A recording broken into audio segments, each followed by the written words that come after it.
Sobat Wiki, berjumpa lagi bersama saya Sararita dan juga Niken dalam Top 5 News of the Week. Seperti biasa kita akan mengulas 5 berita terpopuler minggu ini. Viral sebuah video mesum berdurasi 3 menit 18 detik yang dibuat di salah satu kamar hotel di kawasan Bogor, Jawa Barat. Video tersebut direkam dengan sengaja untuk diunggah di dalam situs porno demi mendapatkan keuntungan. Polisi telah menemukan kedua pemeran video asusila ini yang merupakan sepasang kekasih. Mereka ditangkap di kediamannya di Kecamatan Cibinong, Kabupaten Bogor pada Kamis malam. Direktorat Reserse Kriminal Khusus Polda Jawa Barat berhasil mengungkap kasus video porno yang dilakukan sepasang kekasih. Video porno berdurasi 3 menit 18 detik itu dibuat di salah satu kamar hotel di Kabupaten Bogor, Jawa Barat. Unit Cyber di Treskrimsus Polda Jabar awalnya melakukan patroli dalam menindaklanjuti video porno yang viral di media sosial itu.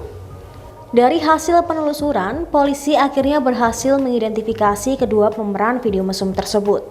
Tak lama kemudian, polisi menangkap kedua pemeran itu di salah satu indekos di Cibinong, Kabupaten Bogor. Kedua pelaku yang ditangkap ini merupakan sepasang kekasih berinisial RTM berusia 31 tahun dan perempuan berinisial PVT berusia 30 tahun. Berdasarkan keterangan, video porno itu dibuat pada 12 Maret 2021 di salah satu hotel di Kabupaten Bogor. Adapun video itu diinisiasi atas dasar kesepakatan kedua pelaku. Kabid Humas Polda Jabar mengatakan setelah video itu dibuat, keduanya mengunggahnya di salah satu situs porno dan mendapatkan keuntungan dari video itu. Polisi juga menyita sejumlah barang bukti berupa ponsel, akun member salah satu situs porno, kartu SIM, dan juga sejumlah pakaian. Saat ini, polisi masih melakukan pengembangan terhadap kasus tersebut. Polisi menjerat keduanya dengan Undang-Undang Nomor 19 Tahun 2016 tentang perubahan atas Undang-Undang Nomor 11 Tahun 2008 tentang informasi dan transaksi elektronik dan Pasal 4 Ayat 1 Undang-Undang Nomor 44 Tahun 2008 tentang pornografi. Kedua pelaku terancam hukuman 12 tahun penjara serta denda 250 juta hingga 6 miliar rupiah.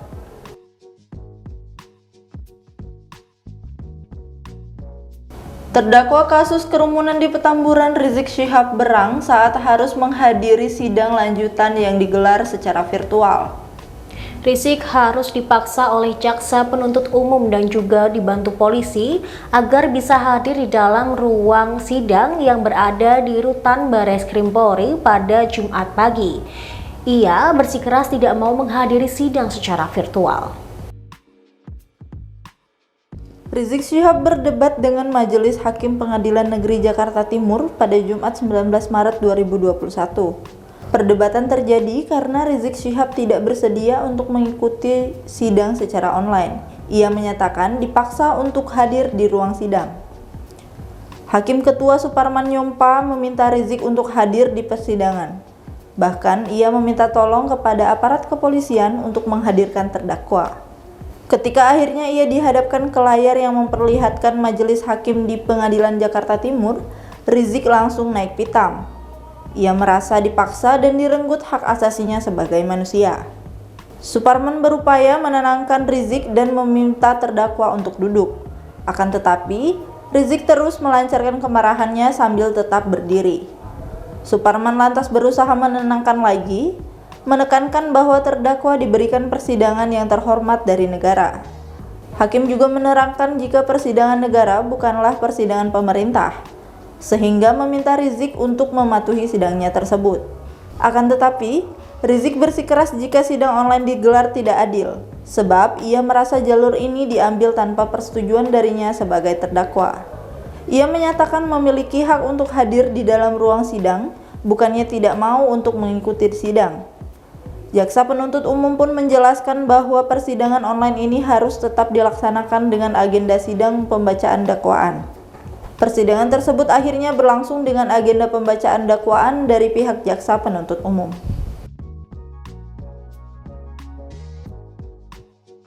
Prajurit TNI Angkatan Darat Sersan II Aprilia Santini Menganang akhirnya menjalani sidang pergantian identitas dirinya. Sebelumnya ia dinyatakan mengalami kelainan hipospadia yang menyebabkannya mengalami kesalahan dalam penempatan jenis kelamin. Mang Anang sebelumnya telah menjalani operasi korektif di RSPAD Gatot Subroto pada awal Maret kemarin. Setelah persidangan, ia pun mendapatkan identitas baru dan juga nama baru yang diambil dari nama KSAD Andika Perkasa. Sidang perubahan nama Sersan II Aprilia Santini Mang Anang digelar Pengadilan Negeri Tondano secara virtual pada Jumat 19 Maret 2021. Diwakili oleh kuasa hukumnya, Kolonel CHK Anggiat Tumban Toruan, April mengajukan perubahan nama menjadi Aprilio Perkasa Mang Anang. Kolonel Anggiat membacakan berkas permohonan perubahan nama, jenis kelamin, dan data administrasi kepada majelis hakim. Aprilia Mang Anang mengikuti proses persidangan secara virtual dari Markas Besar TNI AD Jakarta. Mang Anang menjalani persidangan didampingi KSAD Jenderal TNI Andika Perkasa bersama istrinya, Hetty Andika Perkasa, dan sejumlah pejabat teras TNI AD. Ia nampak gagah dengan menggunakan seragam dinas TNI AD. Sementara, kedua orang tua Mang Anang berperan menjadi saksi dalam persidangan tersebut. April yang awalnya tegar tak kuasa menahan tangis setelah Hakim Pengadilan Tondano mengetuk palu mengabulkan permohonannya terkait perubahan status jenis kelamin. Ia pun resmi mengganti namanya dari Aprilia Santini Mang Anang menjadi Aprilio Perkasa Mang Anang. Hakim Nova Laura Sasube pun merespon setelah melihat Aprilio menangis. Usai mendengarkan putusan itu, KSAD Jenderal TNI Andika Perkasa langsung menanggalkan papan nama tertulis Aprilia di seragam. Gantinya, KSAD memasang papan nama bertuliskan Perkasa. Hormat prajurit ia sampaikan ke KSAD, dilanjutkan pelukan yang masih disertai isak tangis Aprilio. Andika Perkasa pun tersenyum. Aprilio juga menghampiri istri Jenderal Andika, mencium tangan dan memeluk haru Hetty Andika Perkasa. Mantan atlet voli nasional tersebut mengaku sangat bahagia, ia telah menjalani status sebagai seorang wanita dan sangat bersyukur bisa melewati hal tersebut. Aprilio Mang Anang bersyukur mendapatkan dukungan dari para prajurit TNI AD lainnya. Ia juga mengaku ini adalah momen terindah di dalam hidupnya dan ingin membuka lembaran baru. Ia berharap ke depannya ingin menjadi laki-laki sejati dan bisa bertanggung jawab.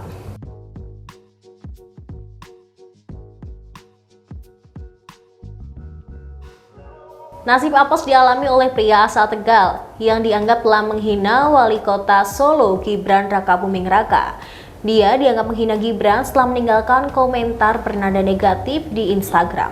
Mahasiswa asal Slawi Tegal tersebut terpaksa harus berurusan dengan Polresta Solo karena komentarnya. Setelah diperiksa, AM pun mengucapkan permintaan maaf atas perbuatannya tersebut. Pemuda yang menempuh pendidikan di Yogyakarta ini meninggalkan sebuah komentar di Instagram @garudarevolution yang diduga bernada hoax pada Sabtu 13 Maret 2021. Adapun komentar tersebut diunggah AM menyampaikan informasi tentang keinginan Gibran menyelenggarakan semifinal dan final Piala Menpora di Stadion Manahan Surakarta. Ia menuliskan bahwa Gibran tidak tahu apa-apa tentang sepak bola, melainkan hanya diberi jabatan saja. Sebelumnya, tim virtual Polis Polresta Surakarta sudah mengingatkan AM untuk menghapus komentar tersebut. Namun, AM masih harus mengikuti pemeriksaan di Polresta Solo. AM pun diperiksa Polresta Solo karena membuat postingan informasi tidak benar atau hoax di kolom komentar akun media sosial. Setelah diperiksa, ia mengaku telah menulis hal tersebut. AM juga diminta untuk membuat surat pernyataan untuk tidak mengulangi perbuatannya. Sebelumnya, Kabag Penum Divisi Humas Polri Kombes Pol Ahmad Ramadan mengklaim AM diketahui datang sendiri ke Polresta Solo untuk meminta maaf atas unggahannya tersebut. Menurut Ahmad, pelaku mendatangi Polresta Solo setelah terlebih dahulu mendapatkan peringatan di virtual Polis. Ia menuturkan AM tidak ditahan usai membuat surat pernyataan minta maaf di Polresta Solo.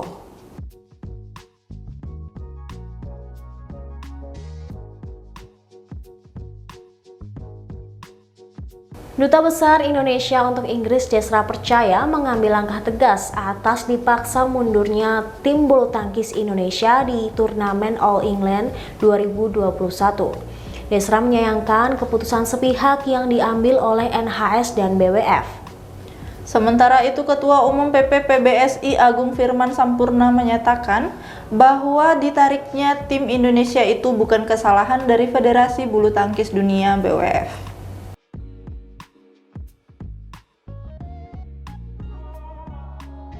Dalam konferensi pers secara daring, Desra Percaya mengaku dirinya terus mengupayakan agar tim Indonesia tidak diperlakukan berbeda dan juga tidak didiskriminasi. Ia meminta National Health Service atau NHS dan BWF untuk transparansi. Desra pun mengatakan dirinya telah berkomunikasi dengan Direktur Asia Tenggara Kemenlu Inggris, Sarah Cook, serta menyampaikan 3 pesan tersebut. Disebutkan bahwa Sarah Cook berjanji akan menindaklanjuti dan meminta data detail penerbangan, tanggal tiba dan tes PCR para pemain Indonesia, serta identitas pemain tim negara lain yang berada dalam satu pesawat. Desra juga menyampaikan beberapa opsi yang intinya dari Indonesia adalah tidak ada diskriminasi, tidak ada unfair treatment, dan harus ada transparansi. Opsi pertama yaitu memberikan kesempatan PCR kepada atlet Indonesia dan tim pendukung pada hari secepatnya dengan hasil segera. Kemudian, apapun hasilnya, Indonesia harus menghormati karena hal itu fakta. Selanjutnya, melihat pemain Indonesia dan tim pendukung yang sudah berinteraksi dengan wakil negara lainnya di lapangan, tentunya perlu dipertimbangkan adanya pemberhentian sementara turnamen. Di sisi lain, Ketua Umum PBSI Agung Firmansyah Sampurna menegaskan bahwa tim Indonesia dipaksa mundur dari turnamen All England 2021 bukanlah salah Federasi Bulu Tangkis Dunia atau BWF. Agung menyebut bahwa yang memaksa mundur tim Indonesia adalah NHS. Keputusan tim Indonesia tak bisa bermain dalam ajang tersebut adalah murni dari aturan NHS pemerintah Inggris yang melihat tim Indonesia satu pesawat dengan penumpang lainnya yang positif COVID-19. NHS pun memberikan pesan ke seluruh para pemain dan ofisial tim Indonesia untuk menjalani karantina selama 10 hari. Padahal seluruh pemain Indonesia sendiri telah melakukan serangkaian tes dan hasilnya pun negatif. Bahkan aturan isolasi juga ditujukan ke wakil-wakil Indonesia seperti Hendra Ahsan, Jonathan Christie, dan Kevin Marcus keluar sebagai pemenang di babak pertama All England 2021.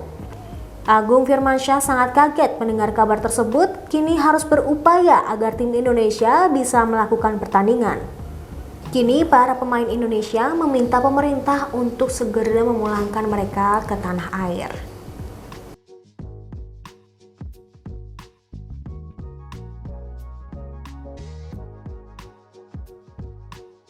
Nah, itulah tadi 5 berita terpopuler minggu ini. Saya Niki Ninianingsi dan rekan saya Sarah Dita Oktaviani pamit undur diri. Sampai jumpa.